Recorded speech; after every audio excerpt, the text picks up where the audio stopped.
کہیے یار اعوذ باللہ من الشیطان الرجیم بسم اللہ الرحمن الرحیم اللہ رب العزت کا بہت بڑا احسان ہے، کرم ہے کہ ایک کتاب کے اختتام کے بعد اب ہم دوسری جو اس فن میں اہم کتاب ہے متن الطحاویہ، تو آپ یوں سمجھ لیں کہ ہم نے پہلے کہا تھا کہ بطور مقدمہ تھی، اب اصل مباحث ہماری شروع ہوں گی۔ یہ جو شرح عقائد ہے یہ دراصل دو کتابوں کا مجموعہ ہے، ایک العقائد النصفیہ، اس عقائد نصفیہ کی شرح علامہ سعد الدین تفتازانی نے لکھے جو شرح عقائد کے نام سے معروف ہے۔ عقائد نصفیہ کی بہت سی شروحات ہیں، ان میں سب سے معروف ہی شرح عقائد ہے۔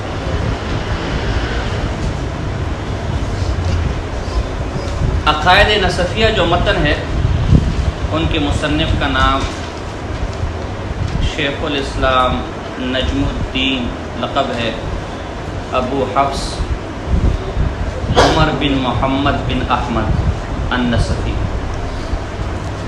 عمر بن محمد بن احمد النصفی یہ ان کا نام ہے۔ 461 ہجری تاریخ پیدائش ہے، قریباً 1059 عیسوی بنے گی۔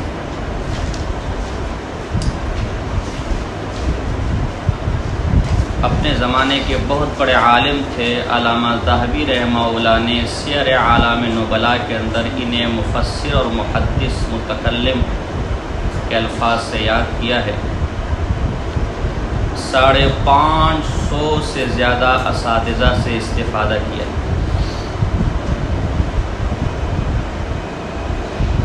چند مشہور کے نام میں آپ کے سامنے ذکر کر دیتا ہوں۔ شیخ ابو القاسم اسماعیل بن محمد، حسن بن عبد الملک القاضی، اور بھی ہیں مشہور میں سے ابو الیسر بزدوی، ابو الیسر بزدوی، یہ ان کے مشہور اساتذہ میں ہیں جو صاحب ہدایہ کے بھی استاذ ہیں۔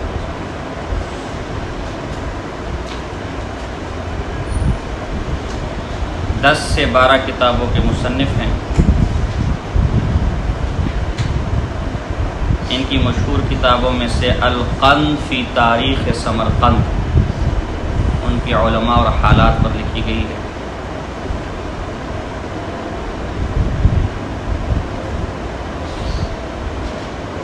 فتاوی نصفیہ بھی ہے، اور ان میں سے ایک یہ عقائد نصفیہ۔ جو عقائد نصفیہ متن ہے اس کی جو ہم شرح پڑھیں گے وہ علامہ سعد الدین تفتازانی رحمہ اللہ کی ہے۔ ریحانۃ الاصولیین والمتکلمین، امام النحویین، عمدۃ المحققین والمدققین، ابو سعید مسعود بن عمر بن عبداللہ التفتازانی۔ تفتازان ایران کے شہر میں پیدا ہوئے، السمرقندی، سمرقند میں وقت گزارا، وہیں وفات ہوئی۔ السرخسی مدفنن، وہاں مدفون ہوئے۔ صحیح قول کے مطابق 722 ہجری آپ کی تاریخ پیدائش ہے۔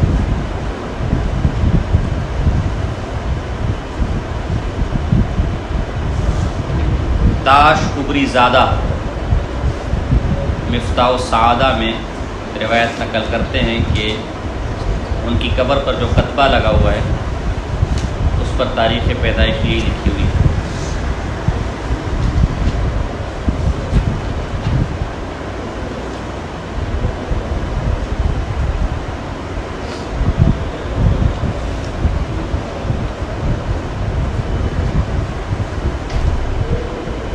مختلف اکابر سے علوم و فنون کو حاصل کیا۔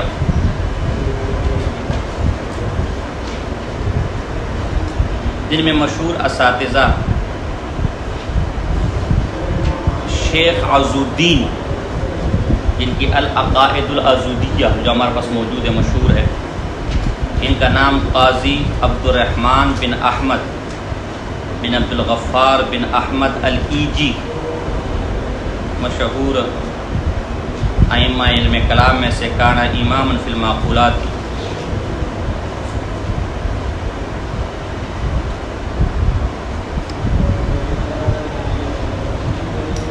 قطب الدین رازی،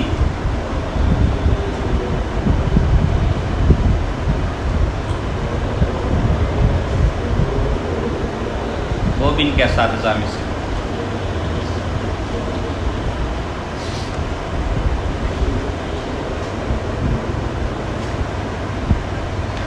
ان کی کتاب آپ رافعہ میں پڑھ چکے ہیں۔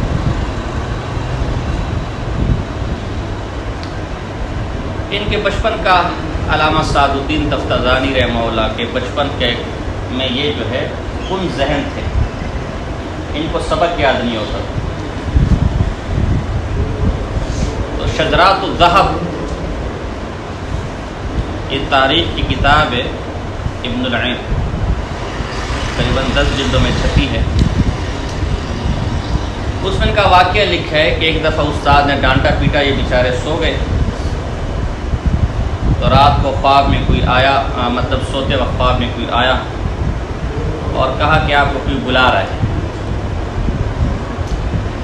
انہوں نے کہا بھائی میں جب سبق یاد کرتا ہوں اس وقت مجھے سبق یاد نہیں ہوتا، تو ابھی میں کھیلنے کودنے کے لیے چلا جاؤں گا تیرے بلانے پر، تو مجھے سبق کہاں سے یاد ہو؟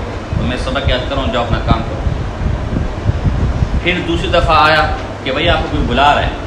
میں نے کہا بھائی میرے پاس وقت نہیں، میں سبق پہلے سے یاد نہیں ہوتا، استاد روز ڈانٹتا رہتا ہے۔ پھر تیسری دفعہ آیا کہ بھئی آپ کو رسول اللہ صلی اللہ علیہ وسلم بلا رہے ہیں۔ یہ دوڑتے دوڑتے گئے، ایک باغ میں رسول اللہ صلی اللہ علیہ وسلم بیٹھے ہوئے تھے۔ ان کو دیکھ کر کہا سعد الدین میں نے آپ کو 2-3 دفعہ بندہ بھیجا، بلایا اور آپ آئے نہیں۔ کہا میرے ماں باپ آپ پر قربان، مجھے کیا معلوم کہ آپ مجھے بلا رہے ہیں، اور یا رسول اللہ میں سبق یاد کرنے کے لیے بیٹھا ہوا تھا، میرے لیے دعا فرمائیں، مجھے سبق یاد نہیں ہوتا، حافظہ میرا بڑا کمزور ہے۔ تو رسول اللہ صلی اللہ علیہ وسلم نے کہا اپنا منہ قریب کرو، اور اپنا لعاب مبارک ان کے منہ میں ڈالا، آنکھ کھلی۔ تو پھر جب درس میں گئے تو پھر وہ سعد الدین پھر استاد سبق پڑھا اور یہ اعتراض کر رہے کہ پہلے مسئلہ حل کر پھر آگے نکلے۔ تو استاد نے قریب بلایا کہ بابا تو کل والا سعد الدین نہیں، یہ مسئلہ کیا ہے وہ بتا۔ پھر سارا واقعہ بتایا، تو پھر یہ استاد کے ساتھ نشست پر بیٹھتے تھے۔ ایسا واقعہ شیخ امام احمد بن اسماعیل الطالقانی الشافعی کا بھی ملتا ہے کہ وہ بھی بہت کن ذہن تھے۔ تو ان کے جو استاد تھے محمد بن یحییٰ، وہ جمعہ سبق سنتے تھے۔ تو جس کو سبق یاد نہیں ہوتا تھا اس کو اپنی درسگاہ سے نکال لیتے تھے، تو ان کو بھی نکال دیا گیا۔ یہ بیچارہ اپنے کدھر جاؤں، مدرسے سے تو نکل گئے، جیسے آپ آج بیچارہ طالب علم کو نکال دے، مسافر کو بیچارہ کہاں جائے گا۔ تو ایک حمام وغیرہ میں ایک جگہ میں جا کے سو گئے۔ تو رسول اللہ صلی اللہ علیہ وسلم خواب میں اور قادت میں تو بڑا پریشان ہوں، مجھے استاد نے سبق سے نکال دیا، حالانکہ میں محنت کرتا ہوں اور اپنے غریب ہوں، مسافر ہوں، کدھر جاؤں۔ تو رسول اللہ صلی اللہ علیہ وسلم نے ان کے منہ میں بھی اپنا لعاب دہن ڈالا۔ تو جو محمد بن یحییٰ ان کے استاد تھے، وہ ہر جمعہ شیخ عبد الرحمن ایک بہت بڑے صوفی بزرگ تھے، ان کے پاس جاتے تھے جمعہ کے بعد۔ تو یہ بھی ساتھ روانہ ہو گئے چپکے سے۔ تو جب شیخ کی مجلس لگی تو شیخ نے مختلف فقہی مسائل علماء طلباء میں پوچھنے شروع کر دی۔ تو شیخ کے تقوی اور علمی مقام کی وجہ سے اساتذہ اور طلباء وہ خاموش تھے. یہ نوجوان تھا، یہ جواب دینے لگ گیا اور الٹا وہ جو مسائل بیان کرتے ان پہ اعتراض شروع کر دیا کہ نہیں یہ مسئلہ خود غلط بیان کر رہے ہیں. تو لوگوں نے کہا چپ کر اللہ کے بندے، یہ سامنے کون بیٹھا؟ کہا نہیں یہ مسئلہ غلط بیان کر رہا میں کیوں چپ کروں گا کہ. تو پھر استاد نے کہا کہ کیا چکر ہے، خیر تو ہے، کوئی اور معاملہ لگتا ہے. تو پھر جب اپنا واقعہ سنایا تو ان کو بھی اعزاز و اکرام سے نوازا گیا. علامہ تفتزانی رحمہ اللہ اپنے وقت کے منقولات اور معقولات کے ماہر تھے. اللہ اکبر کبیر. میں نے اس پر ایک مضمون بھی لکھا ہے، انشاءاللہ میں اس میں سے بھی کچھ حوالے پڑھتا ہوں.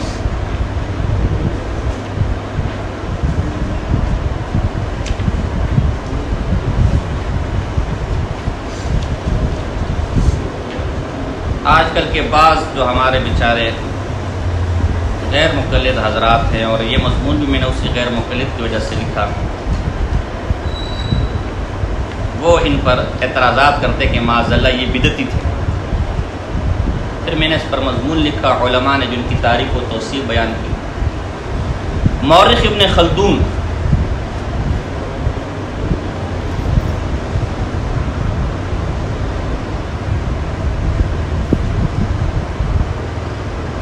کہا مصر کے اندر مجھے ان کی بعض سعد الدین تفتزانی کی بعض کتابوں کا پتہ چلا. ان کتابوں کو میں نے پڑھا تو کہا یہ کتابیں گواہی دیتی ہے کہ یہ آدمی علوم حکمیہ، حکمت کے علوم، نقل اور عقل کے علوم میں بہت ماہر آدمی تھا. علامہ سیوطی رحمہ اللہ بغیۃ الوعاء اس میں عجیب بات لکھتے ہیں، انتہت الیہ معرفت العلوم بالمشرق. مشرق کے اندر علوم نقلیہ اور عقلیہ اس پر جا کر ختم ہو چکے تھے. الامام العالم العلامہ عالم بالنحو. اسی طرح درر الکامنہ میں ابن حجر عسقلانی رحمہ اللہ نے بھی یہی بات لکھی ہے، ہمارے پاس موجود ہے وہ کتاب. علامہ تفتزانی کا ذکر کیا اور پھر یہی کہا کہ علوم نقلیہ اور عقلیہ ان پر جا کر ختم ہو چکے تھے. طبقات المفسرین کے نام سے کتاب چھپی ہے سعودی عرب سے، جس کا محقق مدینہ یونیورسٹی کا استاذ ہے. وہ ان کا ذکر الامام المحقق المدقق سلطان العلماء الکبار والمصنفین وارث علوم الانبیاء سے کرتا ہے. کان من کبار علماء الشافعیہ. دیکھو کتنی بڑی توثیق ہے.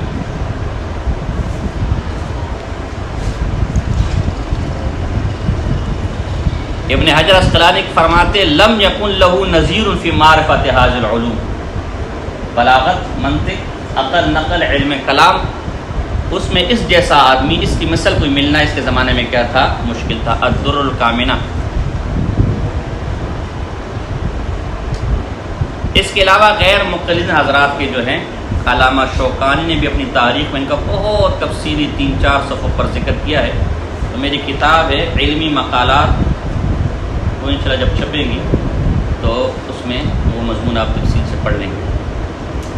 ان کے مذہب کے بارے میں آراء مختلف ہے کہ حنفی تھے یا شافعی تھے. دونوں مسائل میں ماہر تھے، دونوں مذاہب میں ماہر تھے، اور ان کی علوم کو دیکھتے ہوئے احناف بھی ان کو اپنی طرف منسوب کرتے ہیں اور شوافی بھی ان کو اپنی طرف منسوب کرتے ہیں. خود ان کی طرف سے صراحتاً حنفی ہونے کی تصریح کہیں نہیں ملی. اور طبقات پر جو کتابیں لکھی گئی ہے تو شوافی نے بھی اپنے رجال میں ان کا ذکر کیا اور احناف نے بھی اپنے رجال میں ان کا ذکر کیا. ملا کاتب چلپی نے کشف الظنون کے اندر، یا چلپی نے کشف الظنون کے اندر ان کی تصنیفات میں سے ایک کتاب فتاوی حنفیہ کا ذکر کیا ہے، اور بعض لوگ اس سے تائید پکڑتے کہ یہ حنفی تھے. یہ ذرا کمزور موقف ہے، کیونکہ فقہ میں شوافع کے اصول فقہ پر بھی یہ کتاب لکھ چکے ہیں، دوازن کا شافعی ہونا لازم آئے گا۔ یہ فتاوی حنفیہ ابھی دارالکتاب پشاور سے چھپ گئی ہے، چھوٹی سی جتنی آپ کے سامنے دیوان حماسہ پڑی ہوئی ہے، اتنے سائز میں ابھی مجھے مل نہیں، میں لے کر آتا، لیکن وہ فتاوی حنفیہ جو پڑھے گا تو تفتازانی کی جو تحقیقات ہے، جو اس کا معیار ہے، جو اس کا مزاج ہے، اس سے بالکل بھی مطابقت نہیں رکھتی۔ ایک تو سوالات کے جوابات بالکل ہی سادے، عام فہم، عامیانہ، حالانکہ تفتازانی کے بارے میں مشہور ہے کہ جس کتاب کو مشکل بنانا ہے خواہ مقام میں اس کے حوالے کر دو، اچھی خاصی کتاب کا جو ہے نا، بعض اوقات خود بھی کہتا ہے کہ یار یہ اعتراض تو ہو گیا لیکن اب اس کو خود حل کرنا کا کہتے ہیں۔ پھر اس طرح ان میں بعض ایسے فتاوی ہیں جو اہل بدعت کی تائید کرتے ہیں، مثلا عجیب و غریب فتویٰ، اس کا ایک مجھے یاد آ گیا، اس میں قبر کے طواف کو جائز لکھا ہے، حالانکہ قبر کے طواف کو تو آج کل کی جو اہل بدعت، سنجیدہ اہل علم، اہل بدعت ہے، وہ بھی جائز نہیں کہتے، تو اس جیسا ماہر عالم کیسے اس طرح کی کمزور بات کہہ سکتا ہے؟ تو ضروری نہیں کہ جو فتاوی حنفیہ دارالکتاب پشاور سے چھپی ہے وہ وہی فتاوی حنفیہ جو مصنف ہوئے، بے ایمان لوگ ہوتے ہیں، بعض اوقات اس میں دست و برد کرتے رہتے ہیں۔ البتہ ان کے حنفیت پر ایک مضبوط دلیل یوں قائم کی جا سکتی ہے کہ جو آپ تلوی توضیح پڑھتے ہیں، یہ بھی انہی کی شرح ہے،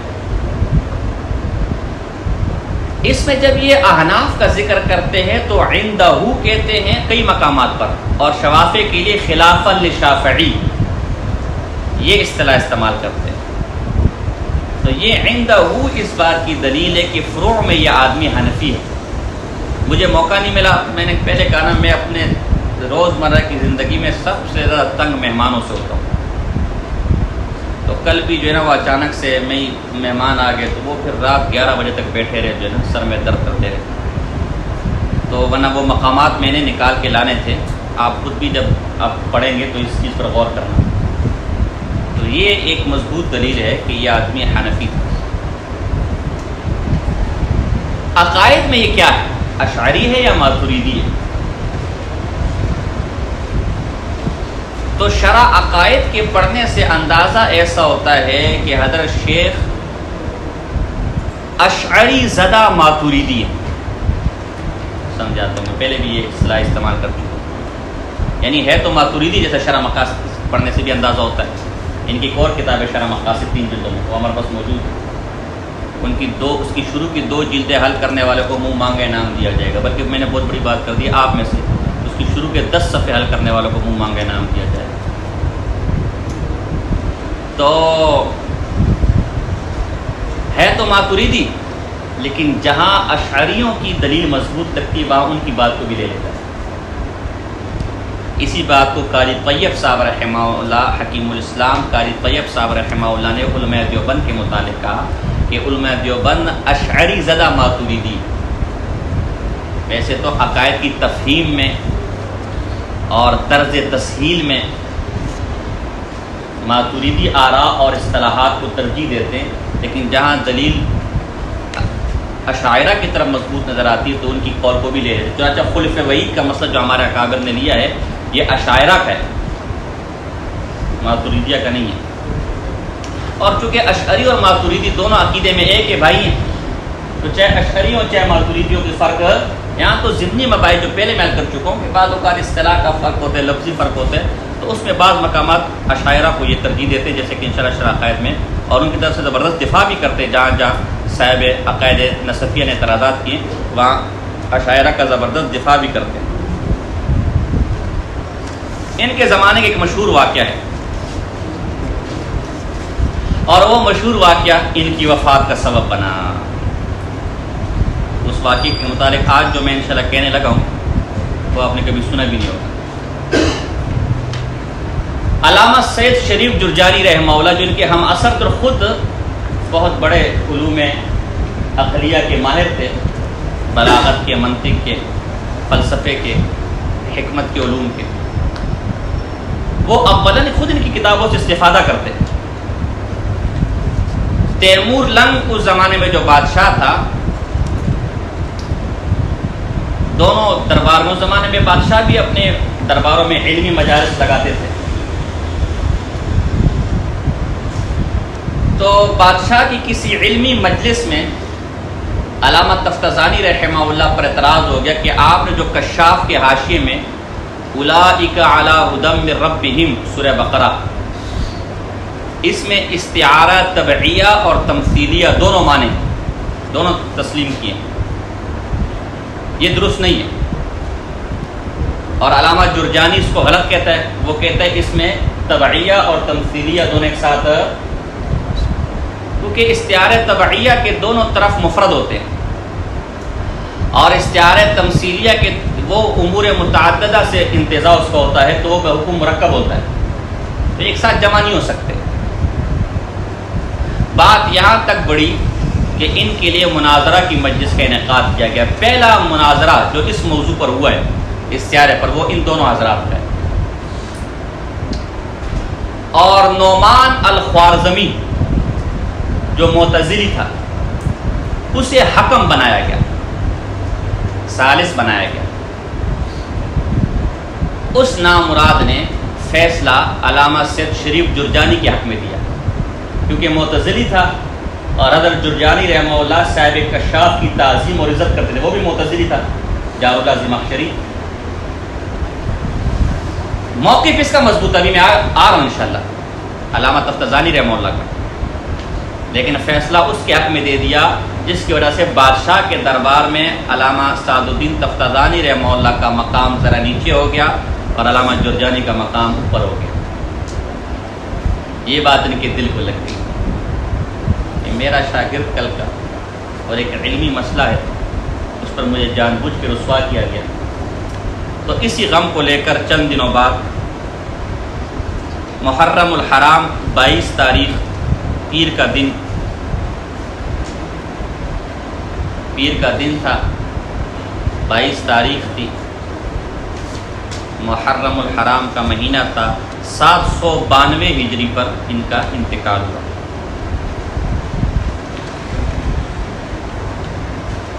ان دونوں کے مناظرے کی وجہ سے بعد میں یہ مسئلہ مارکۃ الآراء بنا علماء کے درمیان، اور اکثر علماء نے علامہ سعد الدین تفتزانی رحمہ اللہ کی رائے کو ترجیح دی. اس ایک مسئلے پر مستقل کتابیں لکھی گئی، عجائب و غرائب آ رہے ہیں. پورے علاقے میں گھوموں، ابھی جو میں ذکر کرنے والا ہوں یہ کسی کو معلوم ہو تو زندہ ہوں، ویسے اگر مرے گا تو قبر پہ جوتے مارنا، لیکن نہیں تو زندہ جوتے مارنا. یہ اردو شرح والا کو کیا آتا ہے اور کیا نہیں آتا. تو علامہ شوکانی جو صاحب فتح القدیر مشہور کی کتاب ہے، انہوں نے اس پر ایک مستقل کتاب لکھی، التود المنیف، طا کے ساتھ، فی ترجیح ما قالہ السعد علی ما قالہ الشریف، التود المنیف فی ترجیح علی ما قالہ السعد علی ما قالہ الشریف. یہ نہیں ملتی، ہم نے تلاش کیا لیکن نہیں ملتی، غالباً اب تک چھپی نہیں ہے. فتح القدیر کے اندر علامہ شوکانی نے اس رسالے کا ذکر کیا تو مجھے وہاں سے ملا. اس کا نام تفسیر ہے نا ان کی مشہور اولئک کے ذیل میں کا، میں نے اس مسئلے کو وہاں تفصیل سے بیان کیا. علامہ آلوسی رحمہ اللہ نے بھی اس پر ایک رسالہ لکھا ہے، الاجوبۃ العراقیہ عن الاسئلۃ الایرانیہ. یہ رسالہ بہت عرصہ پہلا مصر سے چھپا ہے، لیکن باوجود تلاش ہمیں اب تک دستیاب نہیں ہو سکا. اس رسالے کا ذکر بھی اولئک علی ھدی من ربہم کی تفسیر میں علامہ آلوسی نے اس رسالے کا ذکر کیا. تو یہ دو تو مستقل اس پر ہیں اور فی الحال نایاب نہیں ملتی، لیکن اگر آپ پڑھنا چاہتے ہیں تو میں دو کتابوں کا نام ذکر کر دیتا ہوں. علامہ آلوسی رحمہ اللہ کی تفسیر روح المعانی کے اندر اس مقام کو کھولو تو انہوں نے مختصر انداز میں بڑی جاندار بہترین خوبصورت گفتگو کی ہے اس عنوان پر، اور تفسیر کے لیے اپنے اس رسالے کا ذکر کیا ہے. اس کے علاوہ ایک اور کتاب ہے محمد بن طاہر بن عاشور، جن کی تفسیر ابن عاشورہ مشہور ہے، 15 جلدوں میں چھپی ہے۔ تیونس کے عالم تھے، ابھی کے عالم 19ویں صدی کے، یعنی ابھی قریب کے عالم گزرے۔ انہوں نے بھی اس مقام پر بہت تفصیل کے ساتھ گفتگو کی ہے، تو اگر آپ اس کا ذوق رکھنا چاہتے ہیں اس مقام کو ملاحظہ فرما لیں۔ کشف الظنون کے اندر قریباً ان کی 27-28 کتابوں کا ذکر ہے، قریباً 8 سے 9 علوم پر مختلف، علم حدیث، صرف، نحو، علم کلام، بلاغت، منطق، 28 کے قریب کتابیں لکھی ہیں۔ مشہور کتابیں میں بتا دیتا ہوں۔ نحو کے اندر ارشاد الحادی ہے،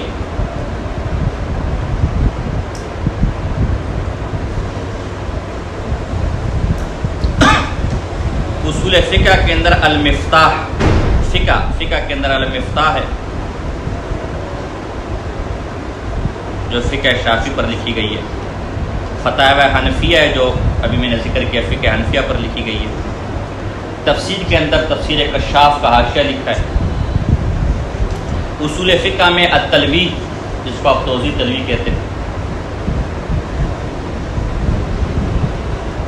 علوم بلاغہ میں مطول،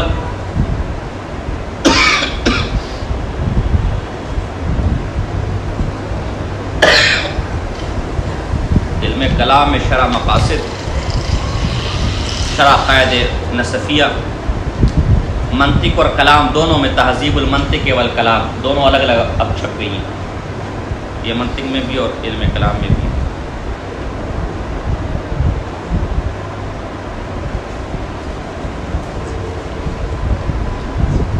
یہ جو قطبی کا متن ہے شمسیہ، اس کی بھی ایک شرح السعدیہ کے نام سے لکھی ہے۔ امام بوصیری رحمہ اللہ کی جو بردہ ہے، قصیدہ بردہ، اس کی بھی ایک شرح لکھی ہے۔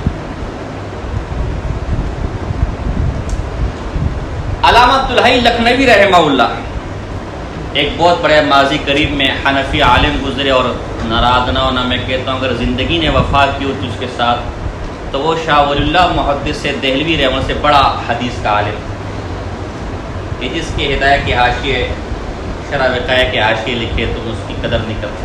اور ہم نے تو بعض اساتذہ سے سنا کہ غیر مقلد تھا معاذ بات افسوس ہوتا ہے، کیسے کیسے لوگوں کے پاس کیسے کیسے علوم چلے۔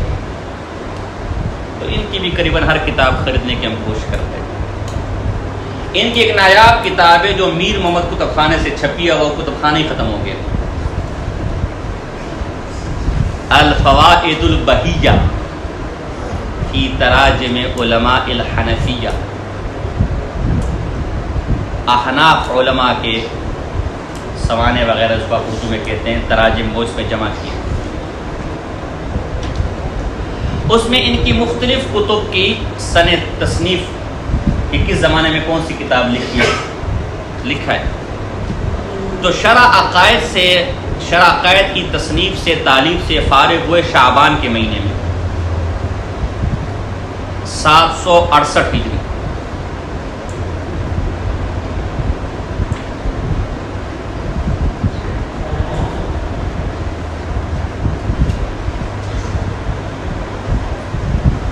اور اسی سال تلوی بھی مکمل کی ذوالقعدہ میں، دیکھ لو۔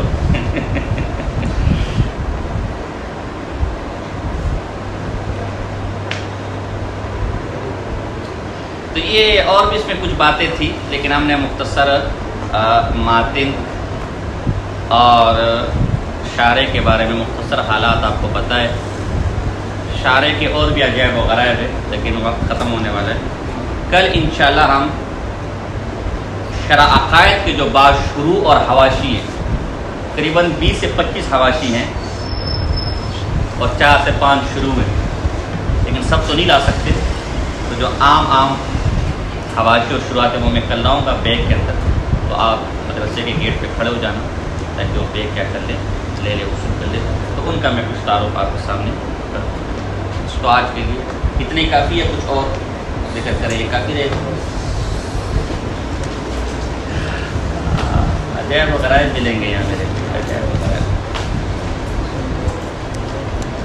تو پانی پلا دو میرے بھیا.